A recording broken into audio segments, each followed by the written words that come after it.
हरे कृष्णा। तो आप सभी को श्री बलराम पूर्णिमा की मंगलमय शुभकामनाएं। आज श्री बलराम पूर्णिमा है। दोपहर तक उपवास रहेगा। तो हम थोड़ा सा बलराम जी के महिमा के बारे में अध्ययन करेंगे। तो प्रभुपाद कह रहे हैं, the supreme personality of godhead Krishna is the fountain head of all incarnation. है ना। भगवान सभी अवतारों के स्रोत हैं। भगवान श्री कृष्ण है ना, वे सभी अवतारों के स्रोत हैं। और Lord Balram is his second body. और श्री बलराम क्या है? सर्व अवतारी कृष्ण स्वयं भगवान, ताहारा द्वितीय देह श्री बलराम।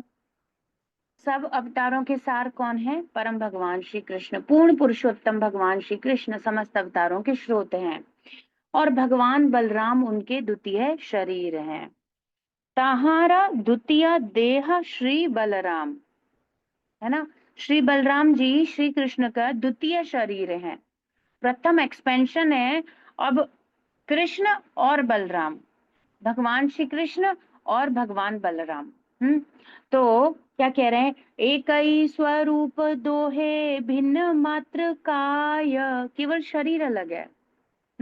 आद्य काय व्यूह कृष्ण लीला रसाहाय। और वे क्या करते हैं?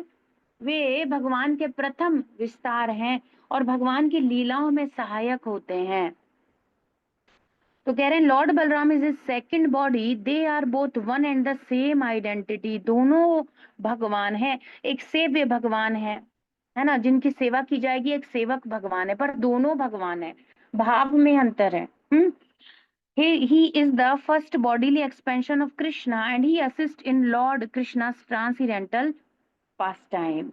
तो बलराम जी श्री कृष्ण के दिव्य लीलाओं में सहायता करते हैं, सहायक बनते हैं।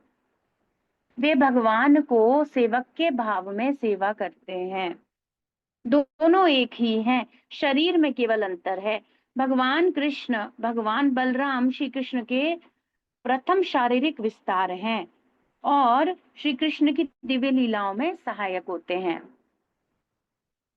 तो प्रभुपाद जी से पूछा गया, तो फिर बलराम जी का जो देह है ना, बलराम जी का जो स्वरूप है, तो प्रभुपाद कहते हैं कि he is coloured like milk white, दूध दूध के जैसा सफेद, लिटिल ब्लूइश टिंट एंड रोजी लस्टर, हल्के से गुलाबी गुलाबी से और हल्के से एकदम दूध के जैसे सफेद। और प्रभुपाद कह रहे दूध के जैसे सफेद भी क्या, दूध का जो फोम पार्ट होता है, झाग होते हैं ना जो एकदम सफेद, उस तरीके से बलराम जी का, है ना, चंद्रमा के समान। नॉट चंद्रमा एग्जैक्टली, पर मिल्क और ऐसे जैसे सुंदर शीतल ऐसे स्वरूप है बलराम जी का, है ना। और प्रभुपाद कहते हैं बलराम जी अपने हाथ में हल धारण करते, हलधर भी कहा जाता है। और श्री कृष्ण क्या चक्र धारण करते हैं, है ना, तो उनको चक्रधर कहा जाता है, उनको हलधर कहा जाता है, इस प्रकार से। हम्म तो प्रभुपाद बता रहे हैं बलराम श्री कृष्ण के श्वा अंश विस्तार हैं, अतएव श्री कृष्ण तथा बलराम की शक्ति में कोई अंतर नहीं है। अंतर केवल शारीरिक गठन में है। भगवान के प्रथम विस्तार होने के कारण बलराम प्रथम चतुर्भुज में प्रथम प्रधान विज्ञान है, प्रधान विग्रह है और भगवान श्री कृष्ण के दिव्य कार्यकलापों में अग्रणी सहायक हैं। वो हमेशा कृष्णा के दिव्य लीलाओं के लिए सहायता करते हैं। सेई कृष्ण नवदीपे सेई कृष्ण नवदीपे श्री चैतन्य चंद्र, सेई बलराम संगे श्री नित्यानंद। तो वे जो श्री कृष्ण, मूल भगवान श्री कृष्ण नवदीप में श्री चैतन्य महाप्रभु के रूप में प्रकट होते हैं, वही बलराम उनके साथ श्री नित्यानंद प्रभु के रूप में प्रकट होते हैं। श्री बलराम गोसाइनी मूल संकर्षण, पंचरूप धरी कारेन कृष्ण सेवन। श्री कृष्ण की सेवा करने के लिए वे अपने आप को विस्तरित करते हैं। वे श्री बलराम जो मूल संकर्षण है, आपने करेन कृष्ण लीला रसहाय, सृष्टि लीला कार्य करे धरी चार काय। सृष्टि लीलाओं को संपन्न करने के लिए भगवान, अन्य सृजन इत्यादि कार्य करने के लिए भगवान बलराम अपने आप को एक्सपेंड करते हैं। शिष्टेयादिक सेवा तार आज्ञा पालन, शेष रूप करे कृष्णेर विविध सेवन। श्री कृष्ण का शेष, अनंत शेष के रूप में अनेक प्रकार से सेवा करते हैं और श्री कृष्ण के आदेशों का पालन करने के लिए विभिन्न अवतारों को, विभिन्न एक्सपेंशंस को धारण करते हैं। इस सब का वर्णन प्रभुपाद जी ने चैतन्य चरितामृत में बताया है।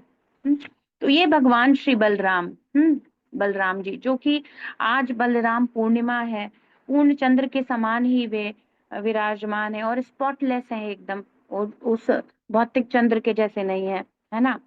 तो कह रहे हैं नित्यानंद महाप्रभु, नित्यानंद प्रभु और श्री बलराम जी, जो श्री चैतन्य महाप्रभु हैं वे ही परम भगवान श्री कृष्ण है, और जो नित्यानंद हैं वे ही श्री बलराम है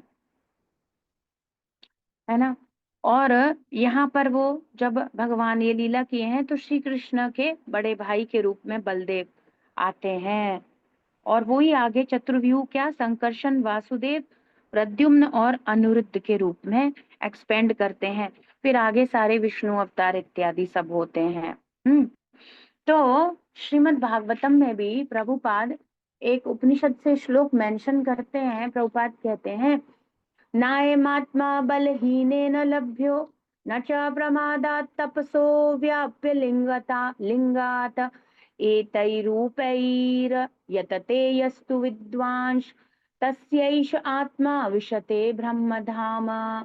तो कह रहे हैं बलहीनेन लभ्यो, बलराम की कृपा के बिना उसको भक्ति करने का जो आत्मबल है, जो मोटिवेशन है, वो कभी प्राप्त नहीं हो सकता। श्री बलराम की कृपा के बिना जीवन का लक्ष्य कौन है, श्री कृष्ण, कभी प्राप्त नहीं हो सकते। अतः नरोत्तम दास ठाकुर भी यही कहते हैं, निताई रे करुणा हवे ब्रजे राधा कृष्ण पावे। बिना नित्यानंद महाप्रभु की कृपा के श्री राधा कृष्ण के चरण कमलों की प्राप्ति नहीं हो सकती। अर्थात जब तक बलराम जी या नित्यानंद महाप्रभु, नित्यानंद प्रभु की कृपा नहीं होगी तो राधा कृष्ण के चरण कमल सरलता से प्राप्त नहीं होंगे। बलराम जी की कृपा अत्यंत आवश्यक है। तो क्या है अच्युत बल, ज्ञानास्मि अच्युत बला, मतलब जो ज्ञान, दिव्य ज्ञान श्री कृष्ण के द्वारा प्रदान किया जाता है ना। श्री कृष्ण के उपदेश रूपी उस ज्ञान की तलवार को ग्रहण करने के लिए क्या करना है, गुरु की कृपा अत्यंत आवश्यक है।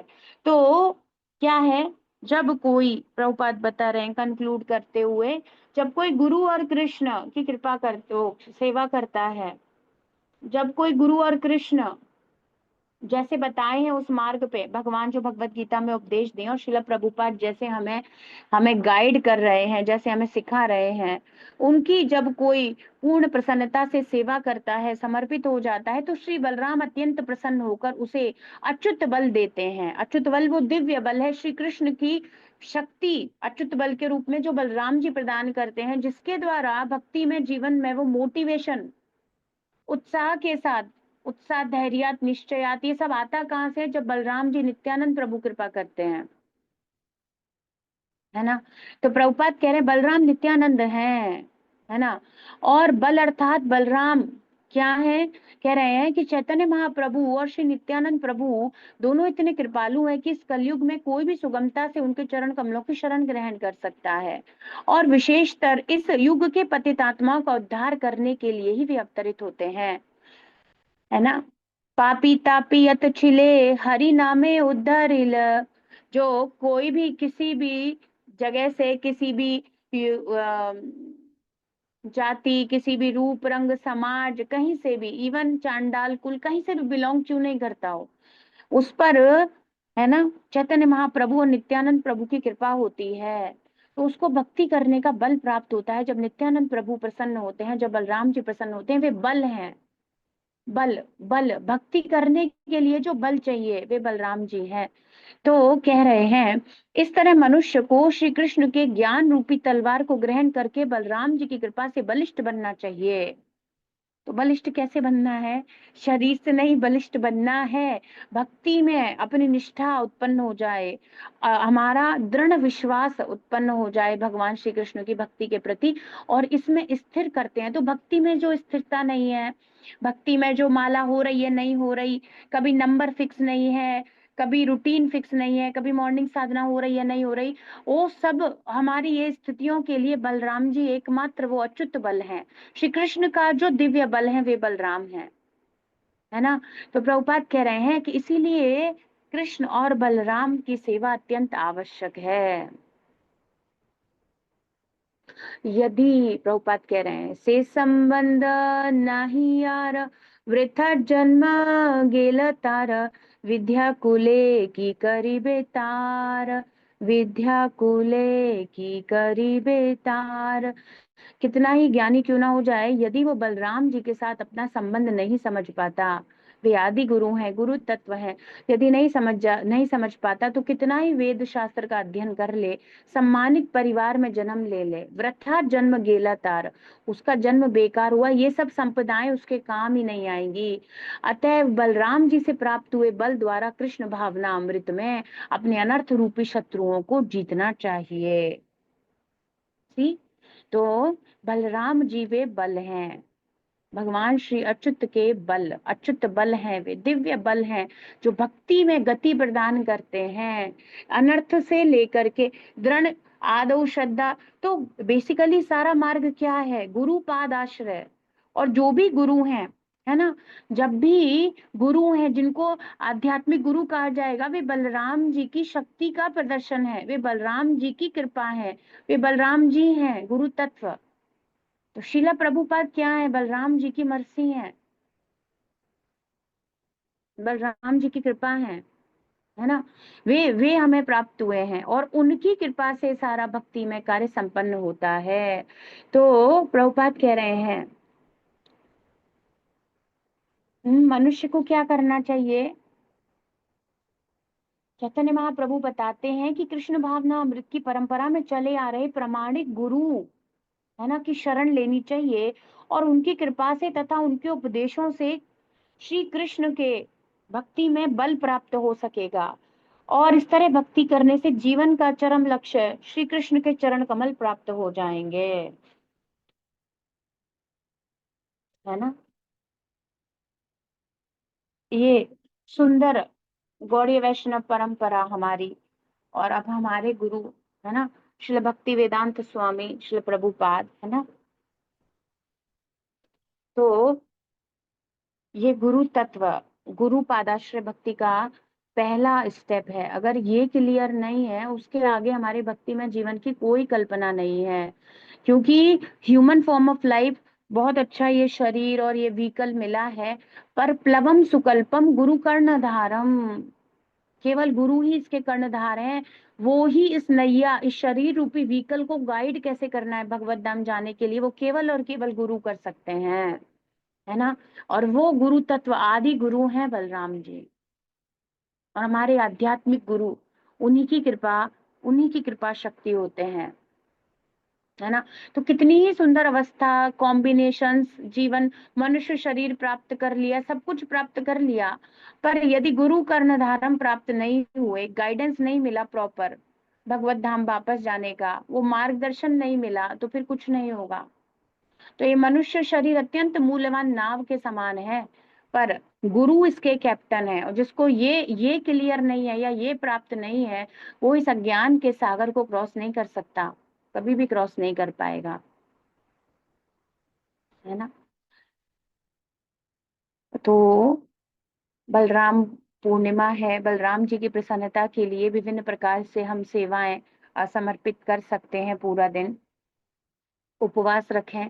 उपवास मतलब भगवान की चेतना में रहना, भगवत चेतना में रहना, और भक्ति के कार्यों को संपन्न करना। हरि नाम का चैंटिंग, हम ज्यादा से ज्यादा हरे कृष्ण महामंत्र का जप करें, हम अपनी कॉन्शियसनेस को कृष्णा कॉन्शियसनेस में रखने का प्रयास करें, है ना। और हम भगवान बलराम से प्रार्थना करें कि वे हमें हमेशा शक्ति दें श्री कृष्ण को सर्व करने की। हम पूर्ण निष्ठा, अटूट विश्वास के साथ भगवान की सेवा में समर्पित हो सकें, इस प्रकार से हम प्रार्थना करें।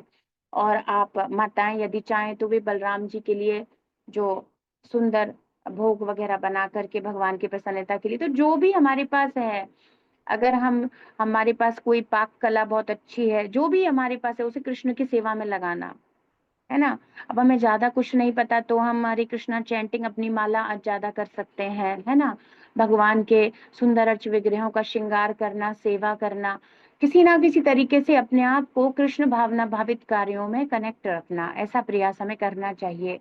और अत्यंत ये जो सुंदर भगवान के, जैसे जन्माष्टमी आएगी अभी, राधा अष्टमी है ना, बलराम पूर्णिमा है, ये सारे सुंदर अवसरों पर अत्यंत ही, है ना, उनकी कृपा प्राप्त करने का अवसर है ये।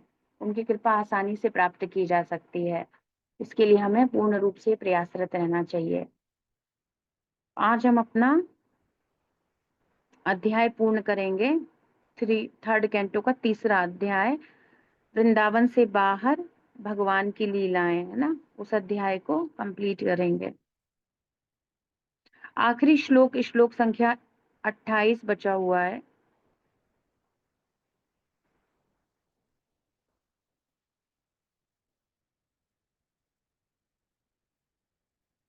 चलिए,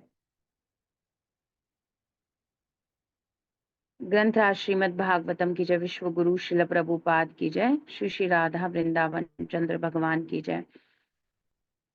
ओम नमो भगवते नरसिंहाय, नमस्ते जस्ते जसे आविराविर्भव, वज्रनखा वज्रदंष्टा कर्माशयान रंधय रंधय तमो ग्रस ग्रस ओम स्वाहा, अभयम अभयमात्मनि भूयिष्ठ ओम श्रौम। 3.3.28 कल रिवीजन करेंगे। अब आज के श्लोक में क्या कह रहे हैं उद्धव जी, कि वो जो यदुवंशी थे वो प्रभास क्षेत्र में गए, कल हमने देखा उन्होंने गैयाएं और बहुत सारे सुंदर सुंदर, है ना, सोना चांदी, है ना, और कंबल, घोड़े, हाथी, सब कुछ उन्होंने दान किया ब्राह्मणों को, है ना। और क्या किया, अन्नम चोरुरसम तेभ्यो दत्वा दत्वा भगवदर्पणम् गोविप्रार्थसवः शूराः प्राणे मूर भुवि मूर्धविः। तो उन्होंने क्या किया, शब्दार्थ अनुवाद तात्पर्य श्रील प्रभुपाद जी के द्वारा, श्रील प्रभुपाद की जय। तत्पश्चात उन्होंने क्या किया, अन्नम, तो जो खाद्य वस्तुएं थी, उरु रसम, अत्यंत स्वादिष्ट जो भोजन था, उन्होंने क्या किया, भगवत अर्पणम, सबसे पहले श्री कृष्ण को अर्पित किया। तो भगवत प्रसाद उन्होंने फिर क्या किया, तेभ्य दत्वा, किनको, ब्राह्मण इत्यादि, गौ विप्र अर्थ आसवः। तो वो कह रहे हैं उन्होंने अपने जीवन में सबसे उत्तम कार्य किए, और ये जो ब्राह्मणों को दान धर्म इत्यादि ये सब कुछ भी किया, तो जो जो प्रसाद इत्यादि उनको पवाया गया वो सब क्या था, भगवत अर्पणम। तो भगवान श्री कृष्ण को अर्पित किया हुआ उरु रसम, एकदम हाईएस्ट क्वालिटी का, टेस्टी, अच्छा, तो कृष्ण की सेवा में सर्वश्रेष्ठ वस्तु होनी चाहिए। उस प्रकार से उन्होंने जो खाद्य वस्तुएं भगवान को अर्पित की, फिर उस प्रसाद को उन्होंने ब्राह्मण इत्यादियों को अर्पित किया, ठीक है। गौ विप्र अर्थ आसवः, इस प्रकार से उन्होंने शूरा, उन क्षत्रियों ने, यदुवंशियों ने, है ना, क्या किया, अपने जीवन को परिपूर्ण किया, गौओं की सेवा, विप्रों की सेवा करते हुए अपने जीवन को पूर्ण किया। और प्राणे मुहु भुवि मूर्धविहि, और उन्होंने उन ब्राह्मण इत्यादियों को प्रणाम किया, उनका सम्मान किया, भूमि पर सिर झुकाकर। तो स्पेसिफिकली मेंशन कर रहे हैं इस प्रकार से दंडवत प्रणाम करना। तो कह रहे हैं तत्पश्चात उन्होंने सर्वप्रथम भगवान श्री कृष्ण को अर्पित किया गया अत्यंत स्वादिष्ट भोजन उन ब्राह्मणों को भेंट किया, तब अपने सिरों से भूमि का स्पर्श करते हुए उन्हें सादर नमस्कार किया, पूरा मान सम्मान के साथ उन्होंने ब्राह्मणों का, है ना, सेवा किया। वे गौओं तथा ब्राह्मणों की रक्षा करते हुए भली भांति वहां रहने लगे। तो ये सारी धर्म धर्म के उचित जो कार्य हैं, धर्मोचित कार्यों को संपन्न किया। अब प्रभुपाद बता रहे हैं, प्रभास तीर्थ स्थल में यदुवंशियों द्वारा प्रदर्शित आचरण सुसंस्कृत तथा मानव सिद्धि के सर्वथा अनुरूप था। तो वे भगवत भक्त हैं। उनका आचरण भी उसी प्रकार से उत्कृष्टतम है ना, आर्यवत, जैसे आर्यों का आचरण होना चाहिए। भगवान कह रहे थे अर्जुन से, अनार्य जुष्टम अस्वर्गम, ये तुम क्या बात कर रहे हो, ये तो सभ्यता नहीं है, सभ्य लोगों की संस्कृति नहीं है, तुम गलत चीज के लिए दुखी हो रहे हो और तुम युद्ध से पलायन करना चाहते हो अर्जुन, तो ये तो अनार्य, आर्य आर्य होने पर तुम्हें ये शोभा नहीं देता, तो अनार्य असभ्य व्यक्ति की पहचान है ये, तो इस प्रकार से बॉडी से अपनी ये आइडेंटिफिकेशन करना। तो यहाँ पर उन्होंने क्या किया है, सुसंस्कृत अच्छा सबसे श्रेष्ठतम आचरण जो मानव सिद्धि के लिए जरूरी है, और वो कैसे पता चलता है, शास्त्रों से, वो उन्होंने उसका पालन किया, उन्होंने धर्म का पालन किया। मानव जीवन की सिद्धि सभ्यता के निम्नलिखित 3 सिद्धांतों द्वारा की जाती है। तो देखिए 3 चीज हैं जिससे हम कह सकते हैं कि अभी मनुष्य सभ्यता परिपूर्ण हो रही है, मनुष्य सभ्यता का ऐश्वर्य स्थापित हो रहा है, समृद्धि हो रही है। कैसे पता चलता है, गौओं की रक्षा होनी चाहिए, ब्राह्मण संस्कृति को बनाए रखना और भगवत भक्त बनना, ये 3 कार्य यदि किसी देश में हो रहे हैं तो वह देश संपन्न है, भगवत कृपा प्राप्त है, वो समृद्धशाली है। तो डेवलप्ड और डेवलपिंग का ये जो इन्होंने डेफिनेशन दिया, ये तो थर्ड क्लास डेफिनेशन है। What is the real definition according to the Bhagavat dharma, Srimad Bhagavatam says, 3 चीजें होनी चाहिए, गौओं को पूर्ण प्रोटेक्शन होना चाहिए, नो स्लॉटर हाउसेज, गैयाओं का शोषण नहीं होना चाहिए, किसी भी प्रकार से उनका वध नहीं होना चाहिए, गैयाओं को पूर्ण सुरक्षा। तो क्या ऐसा हो रहा है, नहीं हो रहा, इसीलिए भारत आज, भारतवर्ष उतना समृद्ध, उतना स्वतंत्र कहते हुए भी उतना परिपूर्ण नहीं है। गौओं की रक्षा होनी चाहिए, ब्राह्मणों की संस्कृति बनाए रखी जाए। तो यहाँ पर तो गीता भी अध्ययन, यहाँ तो एक्चुअली अगर सरकार इस बात को प्रमोट करती है भाई गीता अध्ययन करो, तो फिर क्यों नहीं माता पिता, फिर क्यों वो बच्चों को, कितने बच्चों को अध्ययन, और छोटे छोटे बच्चों के स्कूलों में गीता हो, ये सब कहाँ ब्राह्मण संस्कृति को कहाँ जोड़ा जा रहा है ना, ये सब सारे लैक, ये सारी डेफिशिएंसीज हैं, ये सब हो रहा है। तो ये ना उस प्रकार से सम्मत नहीं है। हे भगवान, देखो क्या क्या हो रहा है भाई, अब ये तो,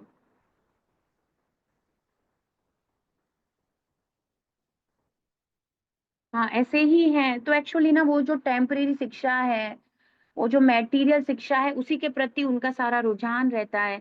इसीलिए भारत के पीछे होने का कारण ही यही है, क्योंकि ये 3 चीजें जब तक किसी देश में नहीं होंगी तो देखो अन्य तो कोई आता ही नहीं है, आप और की तो कोई बात नहीं कर सकते। तो उनका वो सब कुछ माया का प्रपंच है, केवल झूठा, क्या है वहां पे, सब कुछ झूठ है, कुछ रियलिटी नहीं है। ये चमक धमक, लाइटिंग, ड्रेसिंग, ये सब कुछ, ये दिखाना बड़ा सुंदर जीवन, ये सब झूठ है। ये केवल और केवल भोग वृत्ति, और कुछ नहीं दिखाया, और कुछ है ही नहीं, क्या दिखाएंगे। कल्चर सुसंस्कृत स्थिति तो भारत की है, प्रभुपाद की कृपा से सब जगह वितरित हो रहा है कृष्ण भावना अमृत, और लोग परिवर्तित हो रहे हैं, और वो भी इस कल्चर और इस सब को स्वीकार कर रहे हैं और प्रसन्न हो रहे हैं, और अपने जीवनों को कृष्ण भावना भावित करके बहुत ही परिपूर्णता को प्राप्त हो रहे हैं। फिर प्रभुपाद कह रहे हैं कि किसी भी देश का यदि आकलन किया जाएगा तो ये 3 चीजें हैं। तो जब ब्राह्मण संस्कृति नहीं है तो फिर कैसे भगवत भक्त बनेंगे, कौन प्रीचिंग करेगा। तो प्रभुपाद कहते हैं कि हम सबको, जो भी प्रभुपाद के कृष्ण भावनामृत आंदोलन में जुड़ रहे हैं, उन्हें अपने पर्सनल लेवल पर, प्रभुपाद कहते हैं हमेशा कनिष्ठ लेवल पर मत पड़े रहो, आगे बढ़ने का प्रयास करो, मध्यम अधिकारी के लेवल पर आओ, उसमें ब्राह्मण उचित क्वालिटीज भी डेवलप होनी है, दीक्षा होना, ये सब क्या है, उसकी ब्राह्मणिकल क्वालिटीज को और ज्यादा उसको एडवांसमेंट करना, बढ़ाना, सब लॉजिक है। तो ब्राह्मण संस्कृति नहीं बनेगी, और सर्वोपरि क्या है, भगवत भक्त बनना। तो प्रभुपाद की ब्लेसिंग से इन तीनों में से कुछ कुछ हो रहा है, और बहुत कुछ होना चाहिए। भगवत भक्त बने बिना कोई मनुष्य अपने मानव जीवन को पूर्ण नहीं बना सकता। देखो भाई क्या दिक्कत है, एक्चुअली हार्ट अंदर से प्योर नहीं होगा तो इस संसार में शांति, प्रेम, मैत्री, ये सब शब्द केवल नाम के रह जाएंगे, और अंदर से हार्ट प्योर और कोई चीज भी नहीं कर सकती भगवत भक्ति के अलावा। अगर कोई प्रयासरत हो और कहे कि भाई ब्राह्मणिकल क्वालिटीज अटेन करनी है, ग्रहण करनी है, सहिष्णुता, ये सब तो भक्त के ही लक्षण है। भक्ति के बिना ये सब को नहीं ग्रहण किया जा सकता, कैपेसिटी नहीं होगी। जब तक हार्ट टोटली प्योर नहीं होगा, हम भगवत भक्ति में, वैष्णवता में कैसे संलग्न होंगे। मानव जीवन की पूर्णता आध्यात्मिक जगत तक ऊपर उठना है। वहां जन्म, मृत्यु, रोग और वृद्धावस्था नहीं है। ना तो जन्म है, ना मृत्यु है, ना रोग है, ना वृद्धावस्था है। मानव जीवन का परम उद्देश्य यही सर्वोच्च सिद्धि है, अपने आप को आध्यात्मिक स्तर तक ऊपर उठाना। तो जब आध्यात्मिक स्तर तक ऊपर उठने के लिए यदि कोई प्रयासरत है, तो वो छोटे मोटे सेंस ग्रेटिफिकेशन, टीजिंग, शोषण, ये सब क्यों करेगा? उसका तो स्कोप ही अलग हो गया, फोकस अलग है। तो आप देखोगे जब हम भक्ति करने लगते हैं, हमारे जीवन का जो लक्ष्य है, बिल्कुल बाकी सारी चीजें आउट ऑफ फोकस हो जाती है, कि किसी का कुछ ठग लिया जाए, किसी से कपट कर लिया जाए। हमें पता है हर चीज का एक कर्म बंधन और कारण है, तो वो प्रयासरत रहता है अपने आप को शुद्ध रखने का। उसका एवरीडे चेतो दर्पण मार्जनम, सुबह उठकर माला करना, मंगल आरती करना, भागवत अध्ययन करना, मॉर्निंग साधना के रूप में उसका अपना अ, चेतो दर्पण मार्जनम का प्रोसेस है। तो कोई इस संसार के क्षणिक नश्वर लाभों को, दुखालय महा शाश्वतम कलम पढ़ रहे थे, जो ये समझ रहा है, वो क्यों डिस्ट्रॉय करेगा अपने दोनों हाथों से? तो वो पवित्र होने के लिए प्रयासरत है। तो भगवान कह रहे हैं, इस उद्देश्य के बिना तथाकथित सुख सुविधाओं में कितनी उन्नति कर ले, मनुष्य जीवन की पराजय होती ही है। तो कितनी मॉडर्न सिविलाइजेशन हो जाए भाई, हमने मॉडर्न इक्विपमेंट निकाल लिए हैं, हमने बहुत मॉडर्न टेक्नोलॉजी, जापान, अमेरिका, बहुत बड़ी टेक्नोलॉजी, पर बेसिक आप ह्यूमन फॉर्म ऑफ लाइफ के उस लेवल पर भी नहीं हो कि आप अपने आप को मनुष्य कह सको। अब भाई घोड़े गधे को लैपटॉप दे दो, घोड़े गधे को टेक्नोलॉजी दे दो, का क्या लॉजिक है ना? वही पशु के रूप में सूट बूट पहन करके और टेक्नोलॉजी का उपयोग करने से क्या अंदर से तो सब कुछ मृत है। मनुष्य जैसी भी स्थिति नहीं है, पशु है ना, पशु भी समाना, पशु के समान है केवल जीवन। केवल और केवल जीवन 50-60 वर्ष के भोग और इंद्रिय तृप्ति पर आधारित है। उसको करने के लिए अच्छे से अच्छे कंफर्ट चाहिए, अच्छे से अच्छे बिस्तर, अच्छे से अच्छी सुविधाएं, गाड़ियां, अच्छे से अच्छा भोजन, और उससे हो क्या रहा है? मनुष्य जीवन की पराजय हो रही। कितनी बड़ी बात श्रील प्रभुपाद कह रहे हैं। आप विकास करते जा रहे हैं, बड़ी टेक्नोलॉजी, हमारा ऑटोमेटिक हो गया है सब कुछ आजकल ऑटोमेटिक होता जा रहा है। पर ये इतना सब ऑटोमेटिक होने में आप मशीन या पशु के रूप में बस केवल स्थापित हो रहे हो। मानव जीवन की पराजय हो रही है। ये ह्यूमन फॉर्म ऑफ लाइफ है ना, निर्देह माध्यम सुलभम सुदुर्लभम प्लवम सुकल्पम गुरु कर्णधारम, ये जो सुदुर्लभ मनुष्य शरीर है, इसकी तो पराजय करवा दी आपने। एक्चुअली भौतिक उन्नति को कहीं शास्त्रों में और वास्तविकता में, सत्य में उसका कोई अर्थ ज्यादा रहता नहीं है। देखो क्या है ना, जरूरत है साधारण जल इत्यादि पीकर अपना भोजन, जो साधारण अभी प्रभुपाद एक्सप्लेन करेंगे, पत्रम पुष्पम फलम तोयम, ये सबसे हो रहा है आसानी से, और भगवत धाम जा रहा है। यहाँ के झंझट, यहाँ के डिस्कम्फर्ट में कंफर्ट ढूंढने की जरूरत नहीं है। एक बहुत सुंदर उदाहरण प्रभुपाद कहते हैं। कैदी है ना जो जेल में बंद है, तो देखो अब कैदी में भी कोई डिवाइडेशन करे, फर्स्ट क्लास कैदी, सेकंड क्लास कैदी, थर्ड क्लास कैदी। तो प्रभुपाद कह रहे हैं कि ये क्लासिफिकेशन का कोई लॉजिक नहीं है। मैं नंबर 1 क्या हूँ? प्रिजनर। अरे भाई तुम प्रिजनर हो, इस बात को समझो। तुम कारागृह में हो, तुम बद्ध अवस्था में हो, तुम्हें जन्म मृत्यु जरा व्याधि की पीड़ा से जाना पड़ रहा है। इसमें कोई अच्छी बात नहीं है कि मैं फर्स्ट कैटेगरी का कैदी बन जाऊं, मतलब मुझे जेल में सारे सुख, ऐश्वर्य, भोग प्राप्त हो जाएं। देखा, अब वो जो थर्ड कैटेगरी का कैदी है तो सभी कैदी, पर ऐसे कैटेगराइजेशन करने के भीड़ में लगे हुए हैं, हम सब बंदी हैं कारागृह की। अब कारागृह का बंदी का मेन लक्ष्य क्या होना चाहिए बताओ? उसे ये सोचना चाहिए मेरी रिहाई कैसे हो, मैं मुक्त कैसे हो जाऊं कारागृह से।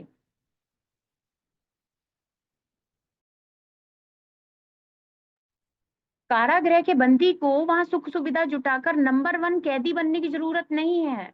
कारागृह के कैदी को प्रयासरत होना चाहिए कि किस प्रकार से वो इस कारागृह से बाहर निकले, ना कि ऐसे मैं जेलर को यहाँ प्रसन्न कर लूं, यहाँ पर ऐसे सेट हो जाऊं कि मुझे अच्छी बेड सोने के लिए मिल जाए, एसी लग जाए। तो इस ग्रेस जनार्दन प्रभु जी लेक्चर में कह रहे थे, प्रभु जी कह रहे थे कि भाई कुछ ऐसी विदेशों में जेल है, एक्चुअली उनको इतना कंफर्टेबल बना दिया गया क्रिमिनल्स के लिए, ह्यूमन राइट और पता नहीं क्या क्या लॉजिक लगा के, सो उन्हें ना सफरिंग जैसा कुछ नहीं फील होता, वहां पर एसी लगे हुए हैं, तो वो वहीं रहना चाहते हैं। दंड, भोजन मिल रहा है एकदम शानदार, एसी लगा हुआ है, बताओ उसको दंड जैसा नहीं लग रहा वो जेल? क्या लॉजिक सॉल्व हुआ कारावास का?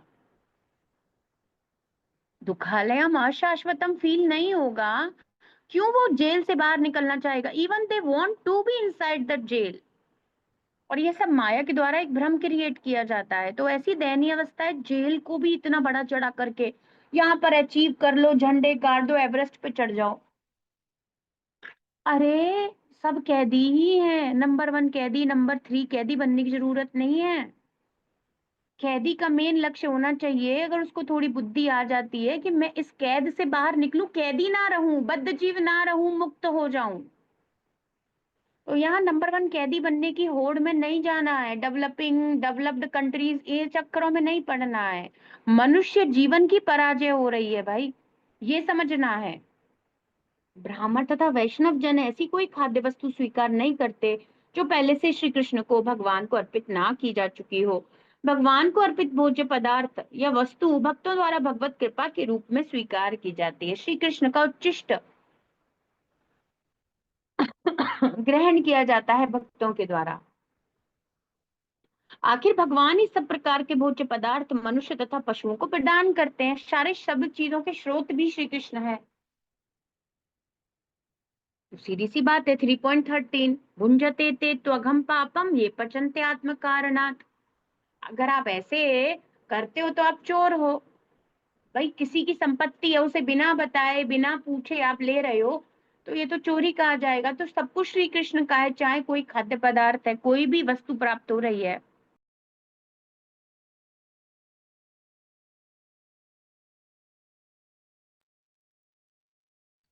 इसीलिए भक्त क्या करते हैं, वैष्णव जन भगवान को अर्पित करते हैं। मनुष्य को इस तथ्य के प्रति सचेत रहना चाहिए कि समस्त खाद्य पदार्थ भगवद अर्पणम होने चाहिए।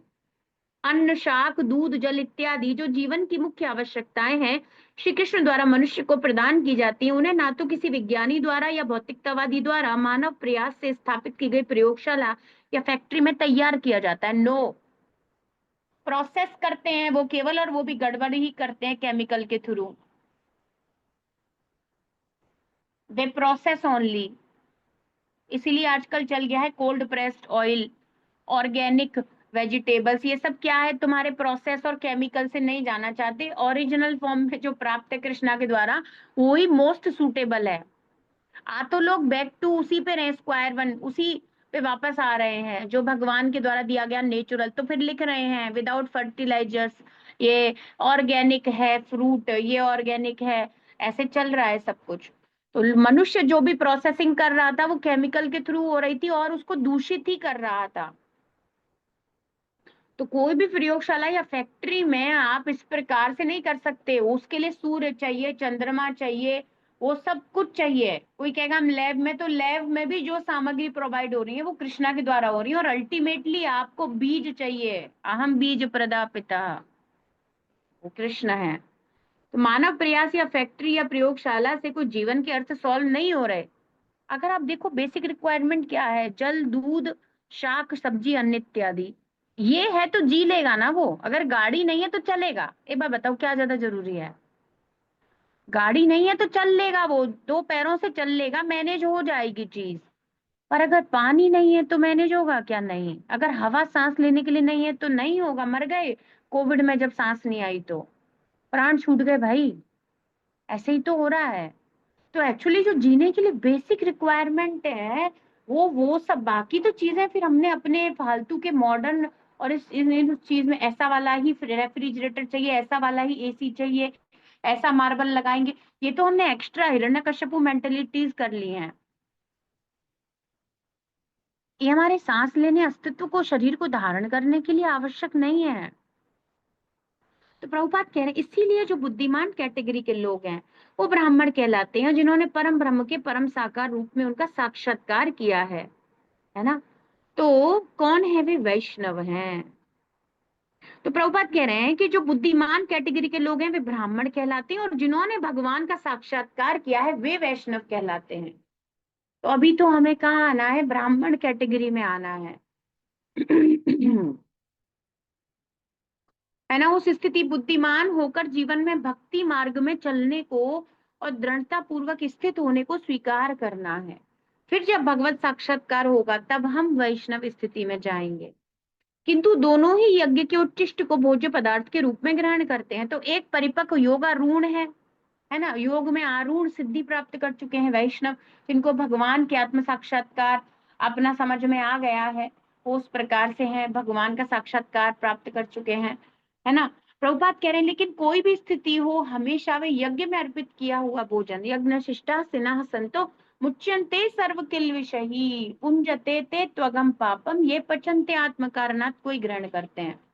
कहा गया है यज्ञ के उच्चिष्ट को भोज्य पदार्थ के रूप में ग्रहण करता है, मुच्यन्ते सर्व किल विषयी, सभी पापों से छूट जाता है, और अपने शरीर के पालन पोषण के लिए भुंजते ते त्वघम पापा, केवल और केवल पाप खाता है, सभी तरह के कष्टप्रद पापों को ग्रहण करता है। जो केवल शरीर इंद्रिय तृप्ति के लिए भोजन करता है, भगवत प्रसाद भगवत अर्पणम प्रसाद नहीं लेता, वो पाप खाता है।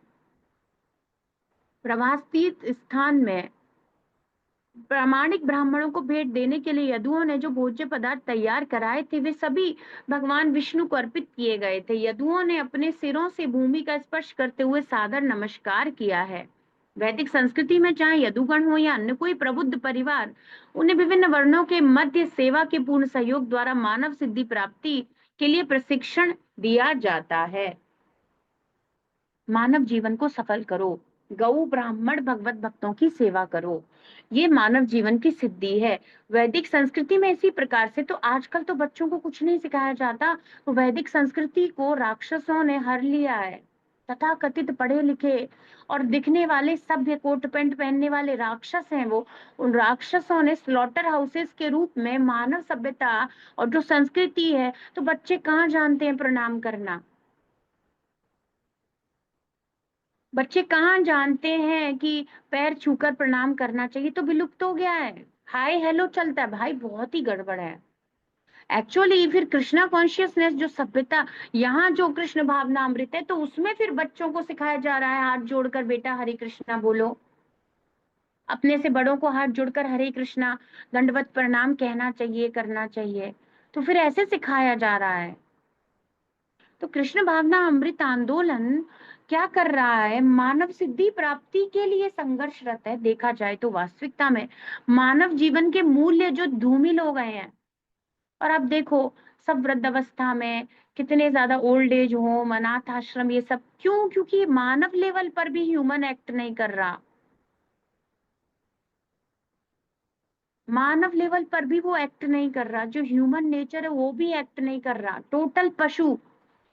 अभी क्या बोले, कितनी सारी चीजें हैं पशु समाज में, उनका कोई ज्यादा अर्थ नहीं है, बेटा होना पुत्री पुत्र कुछ नहीं मायने रखता, सब उनके यहाँ एक ही बराबर सारी स्थिति है। वैसी ही सभ्यता संस्कृति मनुष्य में आ जाएगी तो कितना गलत है ये।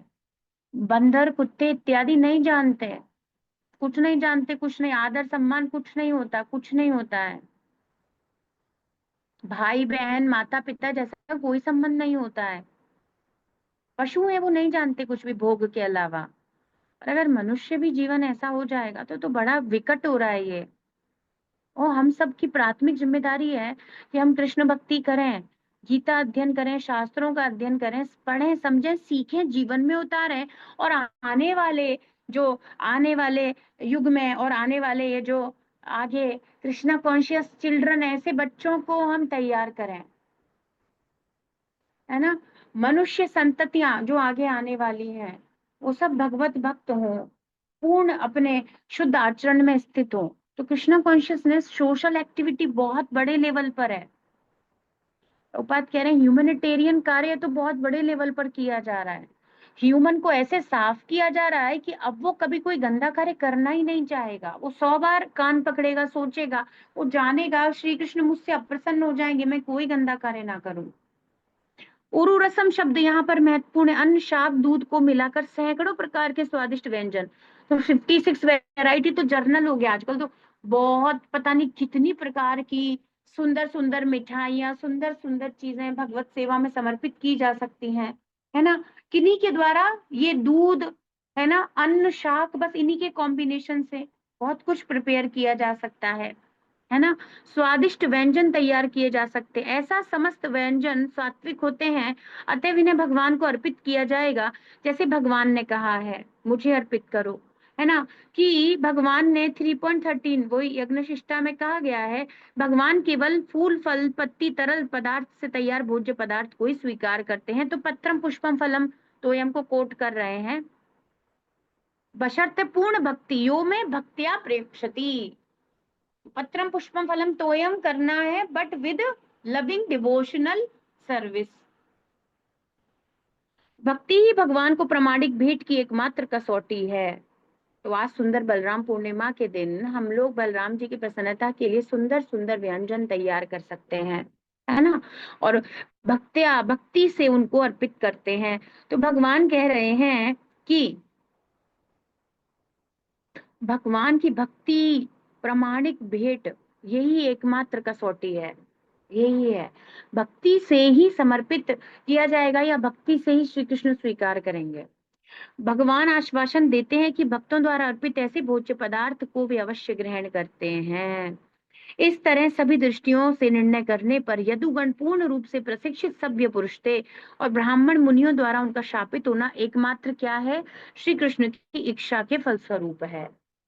आगे हम जो देखेंगे कि श्राप लगा और विनाश हुआ, वो केवल भगवान उस तरीके से लीला को समाप्त करना चाहते थे, और कोई बात उसमें नहीं है कि यदुओं की कोई स्थिति गलत थी, या क्योंकि वे सब शुद्ध भगवत भक्त एकदम सुसंस्कृत संस्कृति में स्थित हैं।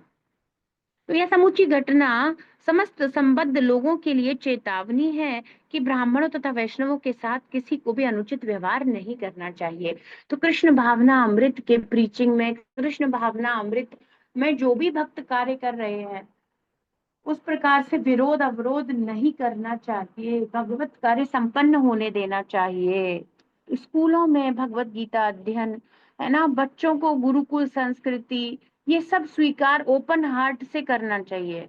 क्या बताएं, आजकल इतने बड़े बड़े स्कूल हो गए हैं इंग्लिश मीडियम, और इतने बड़े, कुछ ज्यादा ही बड़े स्कूल हो गए हैं, वो भारतीय संस्कृति से भी ज्यादा ऊपर उठ गए हैं, कि वहां पर क्रिसमस सेलिब्रेशन सिखाया जाता है।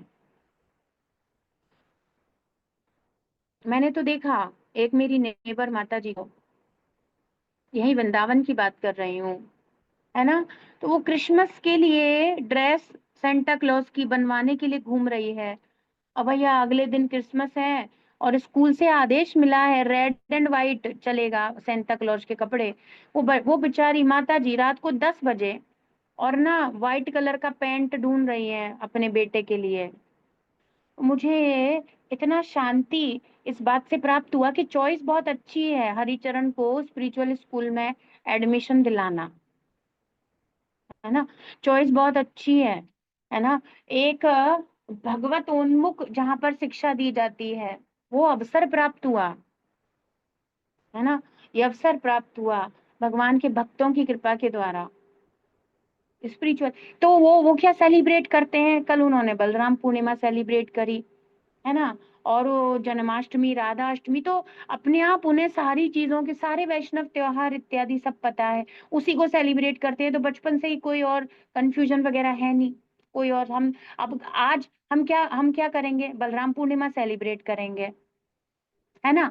फिर उनको पता है जन्माष्टमी, शिला प्रभुपाद व्यास पूजा, है ना, ये सब सेलिब्रेट होगा अपने आप ही। और एक कहाँ, यही मैं मथुरा वृंदावन की बात कर रही हूँ, यहीं पर ही, है ना, सेंटा क्लॉज बनाने के लिए भी ऑर्डर है।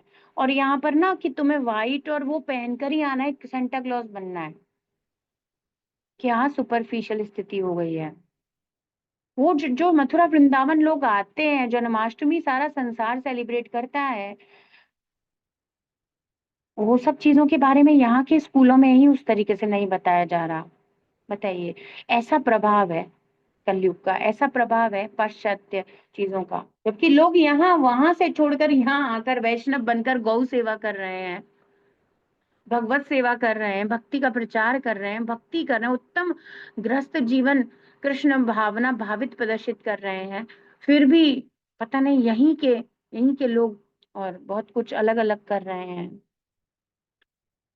तो इस प्रकार की चेतना, तो माता पिता का एटलीस्ट अपना पर्सनल तो कर्तव्य है कि हम तो अब जो स्कूल है, जो मजबूरी है भाई, हर जगह नहीं है इस प्रकार से, अभी ऐसा साधन नहीं है यदि, तो हमारी पर्सनल जिम्मेदारी तो है कि हम वैकुंठा चिल्ड्रन बनाएं, बच्चों को भगवत गीता शास्त्र इत्यादि अध्ययन, श्लोक उच्चारण अर्थ समझाना, ये सब तो हमारा पर्सनल दायित्व है। इसी के लिए वैकुंठा चिल्ड्रन करके क्लासेस शुरू की गई हैं। एटलीस्ट बच्चे वो तो सीखें, उससे तो जुड़े रहें, अपनी जड़ों से तो जुड़े रहें, किसी ना किसी माध्यम से भगवत गीता के वो उस सानिध्य में तो रहें, उनके जीवन की रक्षा हो सके। ये सारी चीजें तो कुछ अपने पर्सनल एफर्ट हम कर सकें, करने चाहिए। तो ये तो तभी होगा जब माता पिता इस महत्व को समझेंगे, और भक्त बने बिना वो समझेंगे नहीं क्या महत्व है ना। तो ये सब प्रभुपाद सारी व्यवस्थाएं करने को कहे हैं, देकर गए हैं, है ना। प्रभुपाद कहते हैं, आपको पता ही है, वो कोट डाल रखा है, प्रभुपाद कहते हैं बहुत बड़ा दायित्व है ना, बहुत बड़ा दायित्व है माता पिता का। इवन प्रभुपाद कह देते डीटी वर्शिप से भी ज्यादा इंपॉर्टेंट है आपको कृष्ण भावना भावित विज्ञान सिखाना है बच्चों को। हम्म। प्रभुपाद कहते हैं कि there is a important reason, है ना, that why children have to memorize the verses of Bhagavad Gita and Srimad Bhagavatam, because, है ना, they will be able to after they will be able to rattle them off chapter after chapter. And Prabhupada said these verses are impressed forever on the subtle body of the children. ये जो बच्चे हैं छोटे छोटे Vaikuntha children, जो श्लोक एक अध्याय के बाद चैप्टर आफ्टर चैप्टर, कोई शॉर्टकट नहीं है 108 श्लोक का केवल सीखेंगे, एक एक चैप्टर को, एक एक ऐसे ही हम लोग एक एक श्लोका का अध्ययन कर रहे हैं। सेकंड चैप्टर चल रहा है हमारा बच्चों का, वैकुंठा चिल्ड्रन का फर्स्ट कंप्लीट हो गया, और एक एक श्लोक का अध्ययन करते हुए चल रहे हैं। तो क्या हो रहा है, प्रभुपाद कह रहे हैं ये सब उनके सटल इंप्रेशंस जाएंगे, और कच्ची मिट्टी में, गीली मिट्टी में आप पैर रखोगे वो तुरंत छप जाता है। तो जितना छोटा आयु का बच्चा है उसको भगवत गीता भागवत का अध्ययन में लगाया जाएगा, श्लोकों से जोड़ा जाएगा, तुरंत ही उसके चित्त में, अंतःकरण में वो कृष्णा कॉन्शियस इम्प्रिंट्स पड़ जाएंगे। तो प्रभुपाद कह रहे हैं they will be these verses will be impressed forever on the subtle body if these children don't go back to God in this lifetime. अगर किसी कारण से भगवत भक्ति के ना परिपूर्ण होने से या किसी भी अन्य कारण से वो भगवत धाम नहीं जा पाते, तो ये जो श्लोका उन्होंने याद किए, it goes with them to their next birth, उनके अगले जन्म में उनके साथ कंटिन्यू होगा। तो उनको भगवत गीता हमारे जैसे पहले अध्याय से नहीं शुरू करनी होगी, वैकुंठा चिल्ड्रन को पूरे 18 चैप्टर कंप्लीट करा करके free, they will have the entire Bhagavad Gita already there with them to help them. Prabhupada कह रहे हैं उनके पास वो पूरी भगवत गीता होगी उनके जीवन में, भक्ति में, जीवन में सहायता करने के लिए। तो ये सुंदर अवसर प्रभुपाद ने, ये सुंदर कल्चर हमको दिया है, कृष्ण कॉन्शियस कल्चर, गुरुकुल, सब प्रभुपाद ने हमें दिया है ना। और जहाँ अगर सुविधा नहीं है तो अपने लेवल पर प्रयास तो करना चाहिए। संडे सैटरडे 2 दिन क्लास होती है, आज शाम को 7 बजे वैकुंठा चिल्ड्रन की क्लास होगी, है ना, प्रयासरत होना चाहिए। इसके लिए थोड़ी मेहनत ना माता पिता की चाहिए, वो ही कंटिन्यू करते हैं जो माता पिता समझ रहे हैं, जो मेहनत कर रहे हैं बच्चों के साथ। बाकी लंबे समय तक तो फिर नहीं चलेगा। शुरू शुरू में सब चाहते हैं कि हमारा बच्चा सीखे, बोले, जुड़े, पर वो खुद उतने मोटिवेट नहीं करते, उत्साह नहीं करते, सहायता नहीं करते, तो फिर बच्चे का कहाँ से इंटरेस्ट डेवलप होगा। तो बच्चे फिर स्किप करने लगते हैं, फिर बच्चे कंटिन्यू नहीं कर पाते। तो उसका रीजन क्या है, क्योंकि पेरेंट कंटिन्यू नहीं कर रहे हैं अभी। आपके बिना मेहनत के नहीं करना चाहेंगे, वो नहीं करेंगे। तो आज इसी के साथ प्रभुपाद कह रहे हैं, इस प्रकार श्रीमद् भागवत के तृतीय स्कंद के अंतर्गत वृंदावन से बाहर भगवान की लीलाएं नामक तीसरे अध्याय के शिल भक्ति वेदांत तात्पर्य पूर्ण हुए। प्रभुपाद जी की असीम कृपा से हमारा ये अध्याय पूर्ण हुआ। ग्रंथराज श्रीमद् भागवतम की जय, विश्व गुरु शिल प्रभुपाद की जय, श्री श्री राधा वृंदावन चंद्र भगवान की जय, निताई गौर प्रेमानंदे हरि हरि।